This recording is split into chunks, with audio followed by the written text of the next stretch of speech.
दोस्तों हम लोग आ चुके हैं पोर्ट ब्लेयर और शाम के बज चुके हैं 6 साढ़े 6 बज चुके हैं। शाम होने वाली है तो अब तो आज तो नहीं निकलेंगे घूमने। अब होटल रूम वगैरह सब बुक हो चुका है और फिर कल निकलते हैं हम लोग।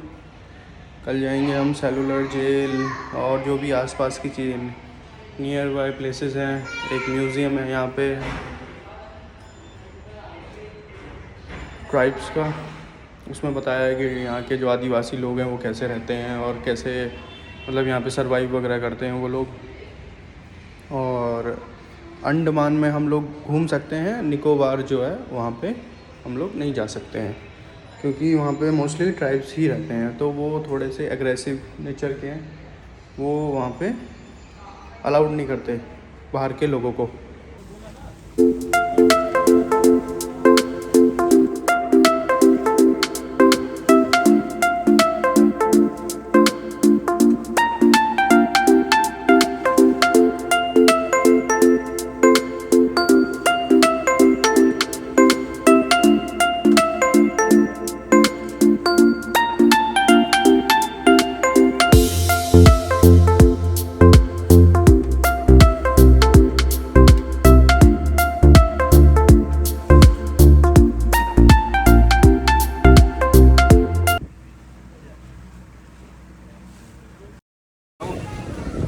तो हम पहुंच चुके हैं रॉस आइलैंड और ये वर्ल्ड वॉर सेकेंड के टाइम पे जैपनीज़ ने बनाया था बंकर।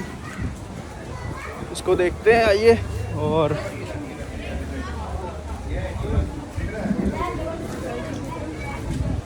सेकेंड वर्ल्ड वॉर जब हुआ था उसी टाइम पे जैपनीज़ यहाँ पे इन्होंने क्रिएट किया था।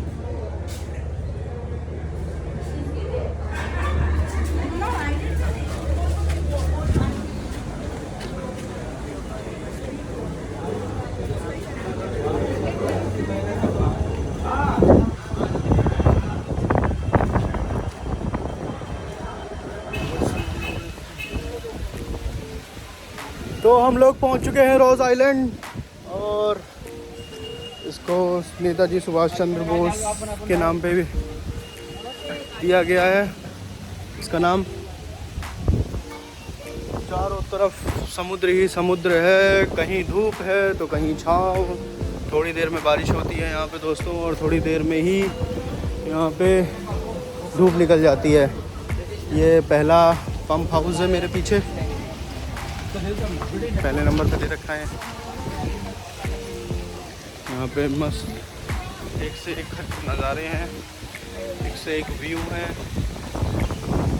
और यहाँ पे मतलब पैदल घूमना ही सबसे बेस्ट ऑप्शन है, पद यात्रा। क्योंकि गाड़ी वाले आपको ले लेंगे, चार्ज कर लेंगे और वो बस बाय रोड ही घुमाएंगे और ज़्यादा देर कहीं स्टॉप नहीं लेंगे। यहाँ पे एक महिला हैं, उन्हें पद्मश्री अवार्ड भी मिला है। वो आगे इस टाइम पे अब कहाँ पे हैं, ये उन्हीं के पाले हुए हिरन है। पहले इनकी प्रजाति सिर्फ कितनी थी, कुछ 65-62 प्रजाति थी। अब ये 500 मतलब 50 हैं, 550 जन 555 के आसपास हो चुके हैं ये हिरन।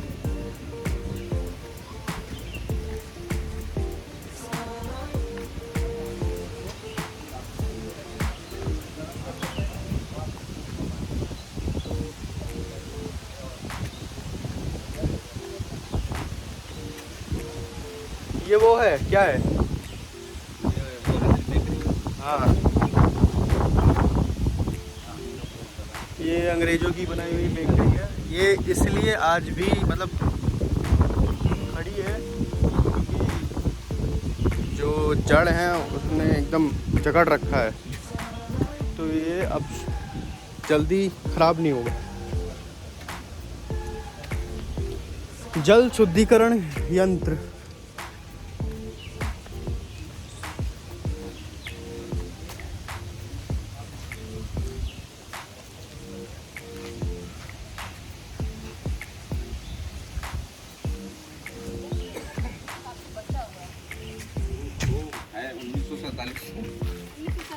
1947 से भी पहले का बना हुआ है ये।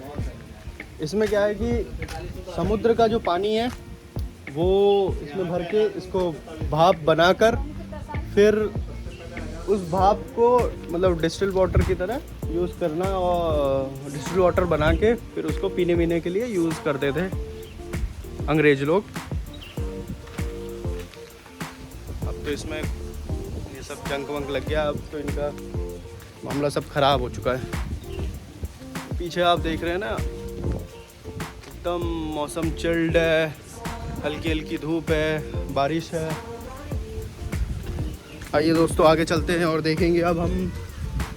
ये रहा वाटर डिस्टिलिंग प्लांट।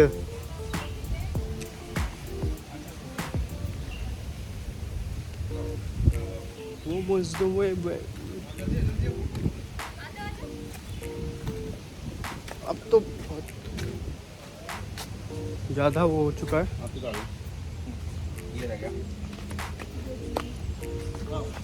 आइए इनसे मिलते हैं। हेलो, अब मेरे पास कुछ खाने के लिए नहीं है तुम्हारे लिए। आ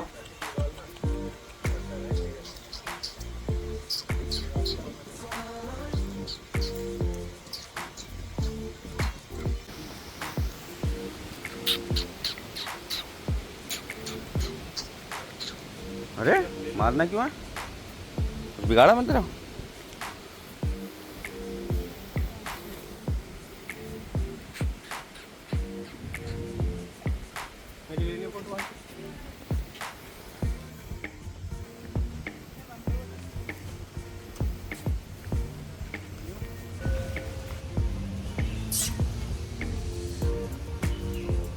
अरे बैठे रहो बैठे रहो बैठे रहो बैठे रहो। ये यहाँ पे जो लेडी है पद्मश्री, उनके सब पाले हुए हैं ये।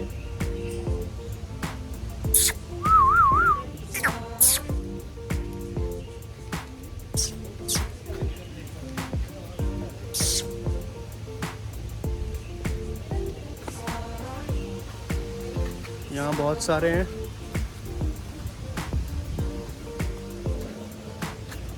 डरने का काहे, कहाँ जा रहे हो?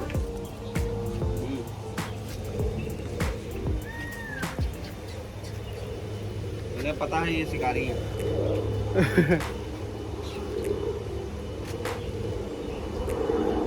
एकदम मस्त जगह है बोले तो, एक नंबर। बहुत अच्छा बहुत अच्छा।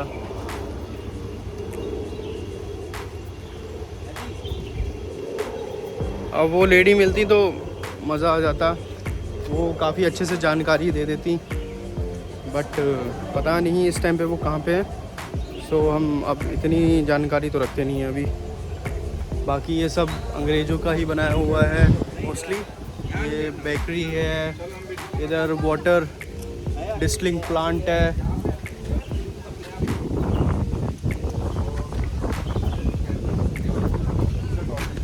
हाँ मतलब एक जगह वो ऐसी है जहाँ पे वो डांसिंग वगैरह भी करते थे, उनकी पार्टी शार्टी भी चलती थी।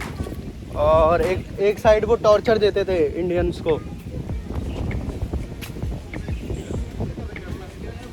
ये बेकरी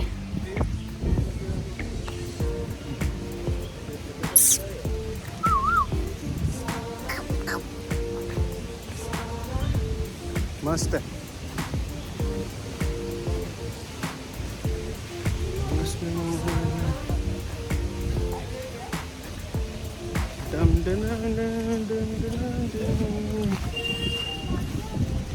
यहाँ पे उनके हैं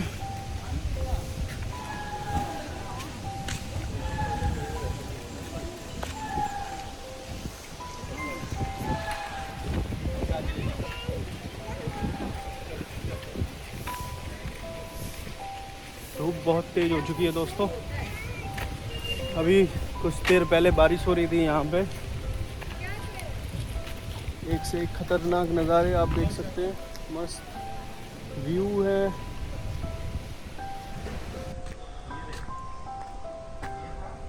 तो ये वही है जगह दोस्तों, अंग्रेज़ों का बनाया हुआ सबऑर्डिनेट्स क्लब। आइए विज़िट करते हैं यहाँ पे और देखते हैं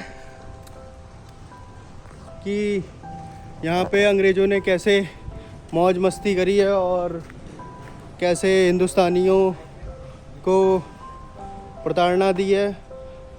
मेरी सांस इसलिए थोड़ी सी हल्की सी इसलिए फूल गई है, थोड़ा भाग के आया हूँ और जल्दी जल्दी चीज़ें विज़िट करनी है, देखनी है।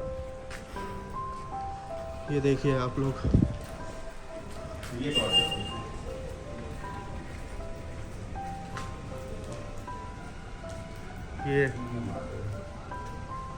ये अंग्रेज़ों का बनाया हुआ क्लब है। यहाँ पे अंग्रेज़ बैठ के अपना दारू मुर्गा जो भी एंजॉयमेंट का करते थे वो सब वो करते। और ये फ्लोर है, ये डांसिंग फ्लोर है, यहाँ फुल एंजॉयमेंट करते थे वो लोग। और ये वो हॉल है इधर साइड पे जहाँ अंग्रेज़ों को जहाँ इंडियंस को पनिश किया जाता था। ये मतलब एक साइड डांस पार्टी चल रही है और एक side you know well what I am trying to say, यहाँ उनका वो रहने वहने का स्थान, यहाँ पे वो रहते भी है अंग्रेज वगैरह, उनका बेडरूम वगैरह वगैरह चीज़ें ये सब बना हुआ है अंदर। देखिए अब तो लोगों ने टेक्सचर दे दिए हैं, अपने निशानी दे दी हैं अपने नाम की दीवारों पे, देख सकते हैं आप लोग। चलिए आगे चलते हैं, आगे देखते हैं।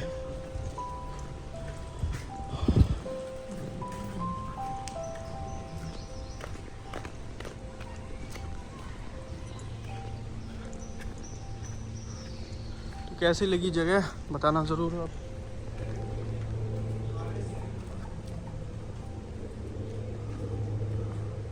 सबऑर्डिनेट्स क्लब,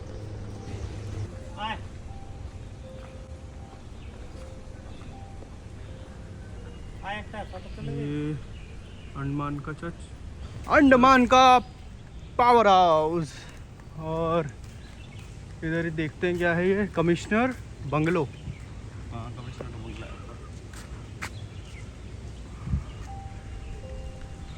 अंग्रेज कमिश्नर का बंगला यहाँ पे तो बना कहाँ है, स्ट्रक्चर कहाँ है, उसकी बॉडी कहाँ है? चलें क्या? इधर से है रास्ता वैसे।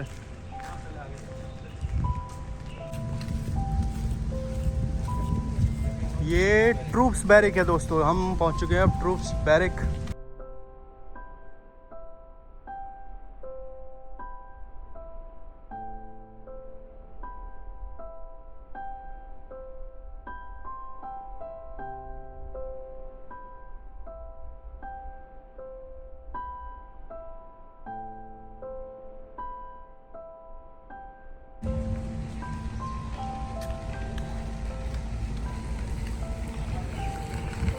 आइए मैं आपको अंदर से विज़िट करा देता हूँ ट्रूप्स बैरिक।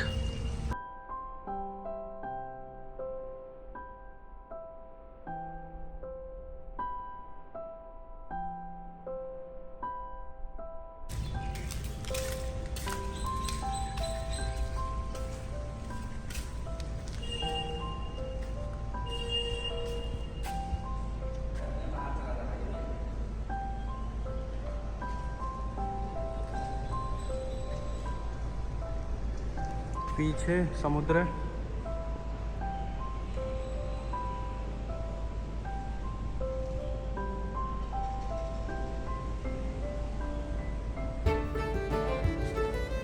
तो हम पहुंच चुके हैं नेवल कोस्टल बैटरी। ये लाइट हाउस एरिया है, ये वो अंडमान की लास्ट लाइट है। सिग्नल वगैरह यहाँ से दिए देते थे अंग्रेज लोग।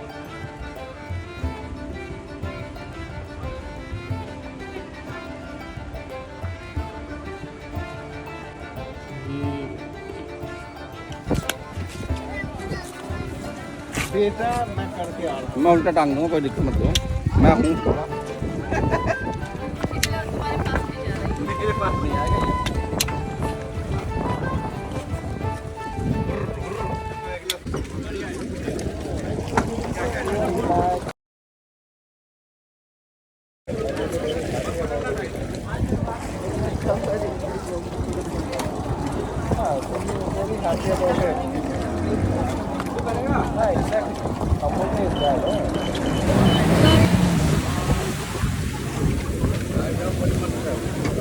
बस है आने तो चली जाओ तुम, ठीक है।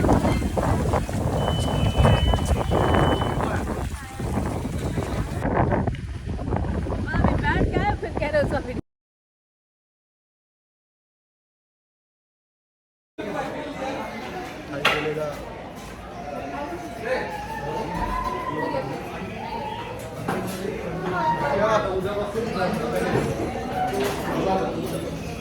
चुके हैं।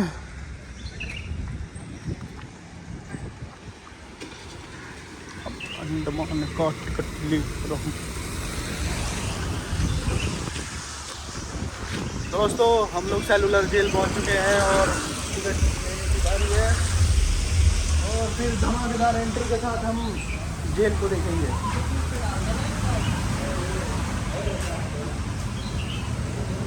ज़्यादा भीड़ भी नहीं है, लोग यहाँ से निकल चुके हैं देख दाख के।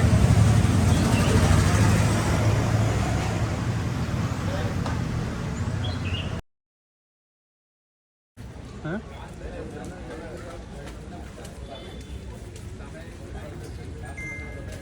देख सकोगे चारों तरफ हजारों माइल पानी। यदि कोई कैदी भागे तो कहाँ तक भागेंगे? आसपास के जंगलों में। अब वहाँ जाते थे जो आदिवासी थे वो देखते थे, वो मारते थे। जंगल में खाना भी नहीं मिलता था, मलेरिया वगैरह पकड़ करके वैसे ही मरते थे। अंग्रेज ढूंढ करके पकड़ते थे तो फिर उनको मौत के घाट उतार देते थे। इस वजह से अंडमान से कोई भाग नहीं पाया और इसी वजह से अंडमान काला पानी के नाम से जाना जाता है। काल पानी हो गया काला पानी। अब लोग क्या सोचने लगे ये ब्लैक वाटर है, लेकिन इसका ब्लैक से कोई मतलब नहीं, इसका मतलब सिर्फ काल से।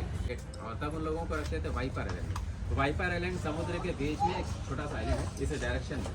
और अंडमान का पहला जेल बाद में वहीं पे बना था 1867। लेकिन वो जेल सेलुलर जेल के जैसा बड़ा जेल नहीं था, छोटा जेल था। और आज वाइपर आइलैंड में बचा है फांसी घर और गार्ड रूम, बाकी वहाँ मैक्सिमम टूट गया। सर जी मेरा रिकॉर्डिंग ना करें। और वहाँ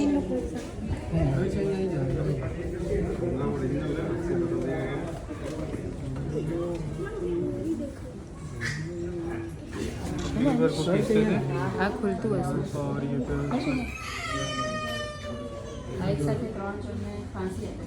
ફાંસી આપી તો પછી આ ખુલે નીચે આ જે છે ને पट्टे खुल जाते हैं इसको નીચે ખુલते खींचने के बाद और वो हैंग हो जाता है प्रिजन। ये वर्कशेड है इस बिल्डिंग के लिए। इस बिल्डिंग में जो क्रांतिकारी रहते थे उनमें से कुछ क्रांतिकारी इस कारखाने में काम करते थे ग्राउंड के बाहर का काम जंगल साफ करना, सड़कें बनाना, ईंट बनाना, पत्थर तोड़ना, मकान बनाना। मेन काम था वर्कशेड के अंदर नारियल तेल निकालो या सरसों का तेल निकालो। फिर बाहर का जो काम था उसका कोटा फिक्स नहीं था, अंधेरा होने से पहले जेल में वापस आना है। लेकिन जेल में जो काम दिया जाता था इसका कोटा फिक्स था, कंप्लीट ना करे तो सजा भी मिलता था। बड़ा वर्कशेड था, अभी से मॉडिफाई करके आधे में फोटो गैलरी बना दिया। नीचे का फर्श, ऊपर का छत लकड़े का जला चेंज हो गया, जगह ओरिजिनल है। जो ओरिजिनल कोलू है वहीं पर है। ऐसे बहुत सारे थे, एक बचा है। नारियल का सूखा हुआ खोपरा उसके अंदर भरेगा, साइड में तो वजन लगा देगा, वजन लगेगा, चेन टाइट हो जाएगा, प्रेशर बीच में चला जाएगा। फिर जब पकड़ करके घुमाएगा बीच वाला ठीक से घूमता रहेगा, नारियल पिसता रहेगा। अंदर एक पाइप होता था, गड्ढे में बर्तन, तेल उसमें इकट्ठा होता रहेगा। एक क्रांतिकारी को एक दिन में 30 पाउंड नारियल तेल निकालना पड़ता था, लगभग 15 किलोग्राम के करीब। सरसों का तेल निकालने देंगे तो 10 पाउंड यानी कि 5 किलोग्राम के करीब। दिन भर में बैल भी नहीं निकाल पाते थे। जब बैल नहीं निकाल पाते थे दिन भर में, इतना तेल इंसान कहाँ से निकाल पाएगा। कुछ फ्रीडम फाइटर कोल्हू चलाते चलाते थक जाते थे, कुछ चलाने से इनकार करते थे। तब अंग्रेज उनका हाथ पकड़ करके जबरन इस पाइप के साथ रस्से से बांधते थे। जब वो नहीं चला पाते थे पीछे से चाबुक से मारते थे। काफी क्रांतिकारी ये काम करने के बाद बीमार पड़ जाते थे, कुछ का मानसिक संतुलन बिगड़ जाता था और कुछ का डेथ भी हो जाता था। इसके बाद ओरिजिनल कोल्हू यहाँ पे है आर्टिफिशियल, किस तरीके से कोल्हू चलाते थे उसे दिखाया गया। और वहाँ फ्रीडम फाइटर बैठ करके नारियल का छिलका निकाल रहे हैं। छिलका निकालेगा, छिलके को हैमर से कूटेंगे, छिलका सॉफ्ट होने के बाद इसके बाहरी छिलके को हटा देंगे। फिर अंदर का जो रेशा है उसे पानी में भिगोते थे, फिर जब नमी हो जाता था फिर बाहर निकालते थे, कूट कर धूप में सुखा कर इस मशीन में रोल करेंगे, बनेगा रस्सी। अब रस्सी बनाने का काम किसी भी क्रांतिकारी को देता था तो शाम तक उनको 4 पाउंड रस्सी तैयार करना है, लगभग 2 किलोग्राम के करीब। शाम में अंग्रेज बैठेंगे तौलने के लिए, 4 पाउंड हो गया, सजा नहीं तो सजा के लिए तैयार रहे। सजा आगे है, ये मशीन पुराना है। सेलुलोज जेल का सबसे बड़ा और सबसे सख्त पनिशमेंट नहीं था। ये फ्रेम ओरिजिनल है, इसे बोलते हैं फ्लॉगिंग फ्रेम। सही अंदर है तो ये ओरिजिनल है, इसे बोलते हैं फ्लॉगिंग फ्रेम, हिंदी में बोलेंगे टिकटिकी।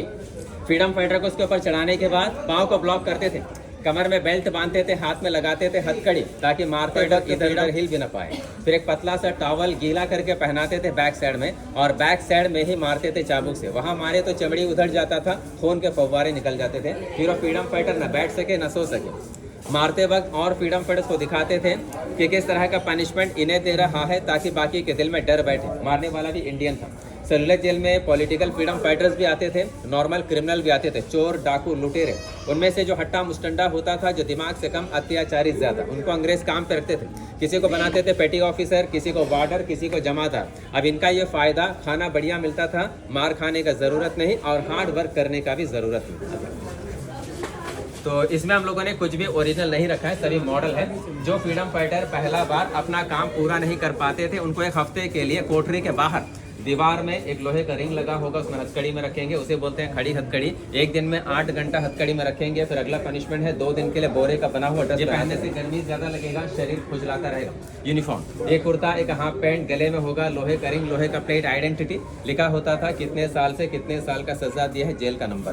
3 तरह के पनिशमेंट फिटर, चेन फिटर जिनको पहनाते थे सजा के लिए 1 साल। इसमें ज्यादा दिक्कत नहीं, कमर में चेन, पाँव में चेन, हाथ फ्री है, चल फिर सकता है, लेकिन चलते वक्त वजन भी रहेगा पाँव में। बार फिटर 6 महीने के लिए, चलते वक्त बार पकड़ करके चलो, काम करते वक्त छोड़ दो। और तीसरा है क्रॉस बार फिटर 10 दिन के लिए, दिक्कत उसी में ज्यादा है, पाँव के सेंटर में रॉड है, पाँव दूरी पर रहेगा, ऐसे ऐसे चलो। जबरदस्ती से चल नहीं पाते थे, बैठ नहीं पाते थे, तो हर क्रांतिकारी के पाँव में घाव हो जाता था, क्योंकि चलते वक्त रॉड उनके पाँव से घिसता जाता था। इसके बाद अपने ग्रुप वाले बाहर को चलेंगे। बताया था इसी एरिया पे हुआ करता, अब वो सब हट गया। और जेल के बारे में, इस जेल को अंग्रेजों ने बनाना शुरू किया था 1893 और कंप्लीट किया था 1906। 1893 में शुरू किया, 13 साल लगे इसे बनाने में। अंग्रेजों का प्लान था जेल बनाने का 3 साल, उनका एस्टिमेट था 5,17,352 रुपये का, लेकिन उस एस्टिमेट में जेल बनानी बनते बनते 7,83,994 रुपीज़ खर्च हुए, 7,83,994 रुपये इसलिए खर्च हो गया। और 3 साल में इसलिए नहीं बना, ये बड़ा पहाड़ था, इसे काट करके मैदान बनाने में 3 साल लग गए और कंस्ट्रक्शन करने के लिए 10 साल लग गए, तो खर्च भी बढ़ गया। फिर 3 करोड़ ईंटें इस्तेमाल किया गया। तो जो ईंट है ओरिजिनल ईंट है, जो अंडमान में तैयार किया, बाकी मटेरियल जो है बर्मा से लाया गया। जब जेल बना साइकिल व्हील की तरह था, 7 बिल्डिंग थे और कमरे थे 693 कमरे। एक सेल में एक फ्रीडम फाइटर को रखते थे, अकेले रहेगा, मेंटली टॉर्चर होगा, बातचीत नहीं कर पाएगा, षड्यंत्र ना रचे। और कोठरी का लंबाई 13.5 फीट, चौड़ाई 7.5 फीट, ऊंचाई 10 फीट। वैसे कमरा सिंगल फ्रीडम फाइटर का बड़ा है। वेंटिलेशन भी है बैक साइड 8 फीट ऊपर, ताकि फ्रीडम फाइटर अंदर से बाहर देख ना पाए। और हर बिल्डिंग को ऐसा बनाया, एक बिल्डिंग का फ्रंट है तो दूसरे का बैक है, ताकि दोनों बिल्डिंग के बीच में कोई कम्युनिकेशन न रहे। काम करने के लिए 7 में से 4 खंड के आगे कारखाना, वहाँ पे क्रांतिकारी नारियल तेल निकालते थे, हमने देखा। और बीच में है सेंट्रल टावर। सेंट्रल टावर के टॉप पे रहेगा सिंगल गार्ड, ऊपर से निगरानी करेगा बाउंड्री वॉल। उनके अलावा 21 सेपरेट सिक्योरिटी गार्ड दिन रात पहरा देते थे। हर फ्लोर पे गार्ड रहता था। तो पहला कमरा गार्ड का ही है, उनका डोर भी बड़ा है और फ्रीडम फाइटर्स का डोर जो है छोटा है। और डोर का जो लॉक है डोर के लेफ्ट साइड में काफ़ी दूर है, हाथ में चाबी लग भी गया तो भी लॉक खोल ना पाएगा। और डोर के राइट साइड में एक छोटा डोर बना है, वो खाना देने के लिए। फिर अभी हमारे पास साथ में केवल 3 बिल्डिंग ही बचा है, 1 नंबर, 7 नंबर, पीछे एक और भी है नंबर 6, बाकी 4 हिस्सा पूरी तरीके से टूट गया। अब कैसे टूट गया? 1941 अंडमान में भूकंप आया था, बड़ा भूकंप था, उसमें मेन हिस्सा क्या टूट गया? वाच टावर का टॉप। बाकी बिल्डिंग थोड़ा बहुत डैमेज हुआ था। उसके बाद में जेल का मरम्मत नहीं हुआ। फिर 1942 से 45 सेकेंड वर्ल्ड वार में अंडमान में जापानियों का कब्जा हो गया 3.5 साल। तो द्वीपों की सुरक्षा के लिए अंडमान में जापानियों ने काफ़ी बंकर बनाए थे, और उस बंकर को बनाने के लिए जेल का जो टूटा हुआ भाग है उसमें से भी ईंट निकाल लिया। रॉस आइलैंड में बहुत सारे मकान टूट गए थे, वहाँ से ईंट निकाल करके बंकर बना दिया। फिर आज़ादी के काफ़ी साल के बाद 1964 जेल का जो हिस्सा रहने लायक नहीं रहता, खराब हो गया, वहाँ पे हॉस्पिटल बना दिया। छोटा हॉस्पिटल था, वो बनते बनते आज अंडमान का सबसे बड़ा हॉस्पिटल बन गया और उस हॉस्पिटल का नाम रखा गया गोविंद बल्लभ पंत, जो यूपी के पहले चीफ मिनिस्टर थे, उनके नाम पे रखा गया। इस जेल को बनाने का जो इंजीनियर था उनका नाम था मैकलेन और इस जेल का अत्याचारी जेलर का नाम था डेविड बैरी, जो आयरलैंड के रहने वाले थे। उनका अंडमान में राज रहा था 1905 से लेकर 1919। उसके बाद में उनका तबीयत बिगड़ गया, पैरालाइज हो गया, उनको शिप में चढ़ा करके कलकत्ता पहुंचा दिया। कलकत्ता पहुंचने के साथ ही डेविड बैरी का भी डेथ हो गया। तो इस वजह से डेविड बैरी के बारे में कहा जाता है, वतन परस्तों को अपने वतन से दूर रखने वाला खुद आखिरी घड़ी अपने वतन का मुंह न देख पाया। सल्लू जेल का इकलौता क्रांतिकारी जिन्होंने जेल के अंदर में सुसाइड किया था, नाम था इंदु भूषण रॉय जी। इंदु भूषण रॉय जी ने 29 अप्रैल 1912 जेल के अंदर में सुसाइड किया था। अलीपुर षड्यंत्र केस 1909 उसके अंतर्गत उनको अंडमान भेजा गया था। पढ़े लिखे क्रांतिकारी थे, हार्ड वर्क का कोई अनुभव नहीं था, ईंट के भट्टी में काम करवाने के लिए बाहर ले जाते तो उनसे काम हो नहीं पाता था। फिर जेल का जो काम है वो इतना हार्ड है कि बैल न कर पाए, तो हमेशा उनको सजा भी मिलता था और जेल अधिकारी उनका इंसल्ट भी करते थे। तो परेशान हो गया तो क्या किया, अपना जो कपड़ा उसको फाड़ दिया, रस्से जैसा बना दिया और वेंटिलेशन 8 फीट ऊपर है उसी में झूल करके सुसाइड कर, ऐसे वो क्रांतिकारी जेल में शहीद हो गए। दूसरा क्रांतिकारी पंडित राम रक्का बाली जी, ब्राह्मण थे, ब्राह्मण लोग पहनते ना धागा जैसे, अंग्रेजों ने कहा जेल के अंदर से पहनने को नहीं दिया जाएगा, तो उसके खिलाफ उन्होंने भूख हड़ताल की, उस भूख हड़ताल में वो भी शहीद हो गए। तीसरा फ्रीडम फाइटर नाम था बाबा बान सिंह जी, पंजाब के रहने वाले थे। लाहौर षड्यंत्र केस 1915 उसके अंतर्गत उनको अंडमान भेजा गया था। वो भी पढ़े लिखे क्रांतिकारी थे और गदर पार्टी वाले थे। जिस दिन जेलर का राउंड चल रहा था उस दौरान जेलर के साथ उनका बातचीत हुआ, बातचीत बिगड़ गया तो जेलर ने बाबा बान सिंह जी को गाली देना शुरू किया जोर जोर से। सारे फ्रीडम फाइटर सुन रहे थे, बाबा बान सिंह जी को गाली मिल रहा है। बदले में बाबा बान सिंह जी ने भी जेलर को गाली देना शुरू किया, उनसे भी ज्यादा जोर से। वो भी सारे फ्रीडम फाइटर सुन रहे थे। जेलर भी देख रहा है कि सारे फ्रीडम फाइटर सुन रहे हैं, उसे गाली मिलता हुआ हो गया नाराज। सोचा कि मैं इनको ऐसे छोड़ करके चला गया तो बाकी फ्रीडम फाइटर मुझसे डरेंगे नहीं, अब उनका इज्जत का सवाल था। तब उन्होंने क्या किया, तो वार्डर को छोड़ दिया उनके कमरे में पीटने के लिए और उन दो वार्डर ने बाबा बान सिंह जी को इतनी बुरी तरीके से पीटा कि 2 दिन हॉस्पिटल में रहने के बाद बाबा बान सिंह जी भी शहीद हो गए। ऐसे सल्लू जेल में जो क्रांतिकारी 6 क्रांतिकारी शहीद हुए थे, 3 का जिक्र मैंने पहले किया था, फोर्स फीडिंग में डेथ हुआ था महावीर सिंह, मोहित मोहित्रा, मोहन किशोर नामदास जी। बाकी 3 क्रांतिकारी ये भी थे। इन सभी का जो स्टैचू है सामने वीर सावरकर पार्क है वहाँ पे नजर आएगा। और एक बड़े क्रांतिकारी थे, नाम था उल्लासकर दत्ता जी। उल्लासकर दत्ता जी भी अलीपुर कॉन्स्पिरेसी केस में अंडमान भेजे गए थे। वो भी पढ़े लिखे फ्रीडम फाइटर थे। जिस दिन उल्लासकर दत्ता जी को तेज फीवर था, बुखार था, उस दौरान अंग्रेजों ने कड़ी धूप में ईंट बनवाने के लिए, ब्रिक बनवाने के लिए बाहर लेकर के गए भट्टी में। वहां जाकर के उन्होंने काम करने से इनकार कर दिया। तो वापस जेल में ला करके अंग्रेजों ने क्या किया, 8 घंटे वाला जो हथकड़ी दीवारों के साथ लगा करके रख दिया। शाम होते होते उल्लासकर दत्ता जी बेहोश हो गए, उनका दिमागी संतुलन बिगड़ गया। अंग्रेजों ने उल्लासकर दत्ता जी को हॉस्पिटल में शिफ्ट कर दिया। 1 हफ्ते के बाद पता चला कि उल्लासकर दत्ता जी पूरी तरीके से पागल हो चुके हैं। तो फिर से ट्रीटमेंट के लिए उनको मद्रास भेज दिया गया हॉस्पिटल। ट्रीटमेंट पूरा होने के बाद उल्लासकर दत्ता जी रिहा हो गए। उल्लासकर दत्ता जी का डेथ आज़ादी के काफ़ी साल के बाद 17 मई 1965 में हुआ था। तब उनका उम्र था 80 साल। आज उल्लासकर दत्ता जी के नाम से तो रोड है, एक आसाम के सिलचर में, दूसरा बंगाल में। अभी लोग चलेंगे 2nd फ्लोर, वीर सावरकर जी का स्टोरी जापानी का फिर बताएंगे। उसका तो हम कमरा देखेंगे, फिर छत पे आप लोग फोटोग्राफी करेंगे। बताया था 7 बिल्डिंग थे, कमरे थे 690 थे, 693 कमरे, सब एक जैसे कमरे थे। और इसमें देखिए कुछ बिल्डिंग छोटा भी दिख रहा है, कुछ बिल्डिंग बड़ा भी दिख रहा है। ऐसा ही था अंग्रेजों के ज़माने में। उन लोगों ने ऐसा इसलिए बनाया था कि उनका मकसद क्या था, जेल का ज़्यादा हिस्सा जो समुद्र से लगा होना चाहिए। जो समुद्र से लगा हुआ था, स्लाइडिंग एरिया, ज़मीन कम लंबाई कम हो गया, जहाँ पे ज़मीन ज़्यादा वहाँ पे लंबाई ज़्यादा। तो 3 बाजू में पानी है, 1 बाजू में लैंड है। बचा हुआ बिल्डिंग है 3, नंबर 1, नंबर 7, नंबर 6। इसमें टोटल कमरे बचे हुए 283। बाकी 4 हिस्सा हट गया, वहाँ पे हॉस्पिटल बन गया। और अभी हम लोग जो खड़े हैं, बीच का जो टावर है, उसी के टावर के नीचे ग्राउंड फ्लोर पे खड़े हैं। सेलुलर जेल को अंग्रेजों ने टोटली बंद कर दिया 2nd वर्ल्ड वॉर से पहले। सितंबर 1937 से लेकर जनवरी 1938 सारे फ्रीडम फाइटर्स को ब्रिटिशर्स ने वापस मेनलैंड भेज दिया। और 80 साल के बाद अंडमान में काला पानी का सजा पूरी तरीके से बंद हो गया। काला पानी का सजा अंडमान में शुरू हुआ था 10 मार्च 1858, 10 मार्च 1858 वाइपर से। उसके बाद जेल में आकर खत्म हो गया। उसके बाद 2nd वर्ल्ड वॉर शुरू हो गया 1939 और अंडमान में जापानी सैनिक आ गए 23 मार्च 1942। जब अंडमान में जापानी सैनिक आ गए, सारे अंग्रेज अंडमान छोड़ करके वापस लौट गए। तो एक तरह से अंडमान भी हो गया फ्री, क्योंकि जापानियों के साथ थे Indian national army, Subhash ji के फौज। लेकिन जापानियों का जो जुल्म था वो अंग्रेजों से ज्यादा हो गया। 1858 में जिन कैदियों को अंडमान भेजा था उनको तो अंग्रेजों ने अंडमान में बसा दिया, यही रहो। अब उनके जो जनरेशन थे उसमें थे पढ़े लिखे लोग, INA के मेंबर्स भी थे, इंडियन इंडिपेंडेंट लीग के मेंबर्स भी थे। जापानीज क्या सोचते थे कि इनमें से कुछ लोग अंग्रेजों के साथ मिले हुए या उनके लिए जासूसी कर रहे हैं। झूठे जासूसी के आरोप में काफी क्रांतिकारियों को जेल में बंद किया, खूब टॉर्चर किया, बहुतों को जेल से बाहर ले जाकर गोलियों से शूट कर दिया। अब उसी के बीच में नेताजी सुभाष चंद्र बोस जी अंडमान आए थे। नेताजी INA के सुप्रीम कमांडर थे। उनका अंडमान 3 दिन का विजिट था। दिसंबर 29, 30, 31, 1943, 30 दिसंबर 1943 सुभाष जी ने सेलुलर जेल का विजिट किया था। फिर यहाँ से लौटने के बाद जेल से आगे जाएंगे 500 मीटर की दूरी पर है जिमखाना ग्राउंड भी है, अंडमान क्लब भी है, वहीं पे उन्होंने देश का पहला तिरंगा झंडा फहराया था और अंडमान निकोबार द्वीप समूह को 2 नाम दिया। अंडमान का नाम उन्होंने रखा था शहीद द्वीप, निकोबार का स्वराज द्वीप। आज यही दोनों नाम प्रधानमंत्री मोदी जी ने आकर के नील आइलैंड और हैवलॉक आइलैंड का रखे। नील आइलैंड का नाम आज है शहीद आइलैंड, हैवलॉक का नाम स्वराज आइलैंड। फिर 1 जनवरी 1944 सुभाष जी अंडमान से वापस लौट गए। फिर सेकेंड वर्ल्ड वॉर का एंड 1945, अंग्रेजों का जो रॉयल एयरफोर्स है उन लोगों ने जापानी के ऊपर बमबारी की, जापानी भी हो गए सरेंडर। 45 में जापानीज लौट गए, उसके बाद 1.5 साल अंग्रेज रहे। हिंदुस्तान आजाद हो गया 1947, अंडमान से अंग्रेज वापस लौट गए। और 1858 में जब अंडमान ने कैदियों को भेजना शुरू किया था तो यहाँ पे हर तरह के कैदी आते थे। और आने के बाद ये था जो एक बार अंडमान आ गया, सजा कंप्लीट हो या सजा में छूट मिले, उसके बावजूद उनको मेन लैंड वापस नहीं भेजते थे। उनको अंडमान में बसाते थे, जमीन देते थे, खेती बाड़ी करो और यही रहो। तो आज अंडमान के जो लोकल्स है उन कैदियों का ही जनरेशन है। सेलुलर जेल में जो क्रांतिकारी आए थे मैक्सिमम वापस लौट गए। सेलुलर जेल के कुछ क्रांतिकारी भी अंडमान में बसे। ऐसे अंडमान का आबादी 1858 से शुरू होता है। आगे अपने ग्रुप वाले ऊपर 2nd फ्लोर पे चले। वैसे ओरिजिनल डिज़ाइन अंडमान की जेल का।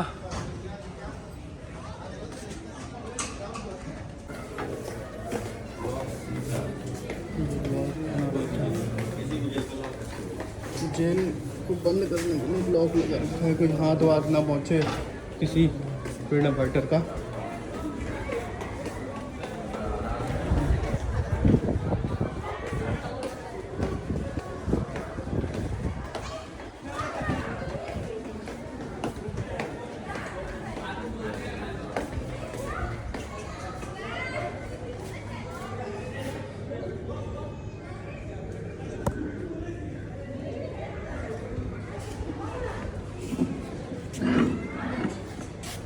मैंने जेल खोल दी।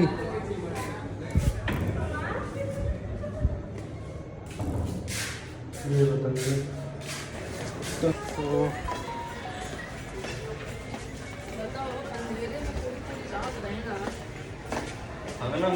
भागना मूतना भी अंदर सब कुछ बंद करके रखते थे एकदम फील्ड पैक। रात में मतलब रात में एक मट्टा पका देते थे, उसमें जो करना है करो और सुबह तक वो वैसे क्या वैसे ही रहेगा। ये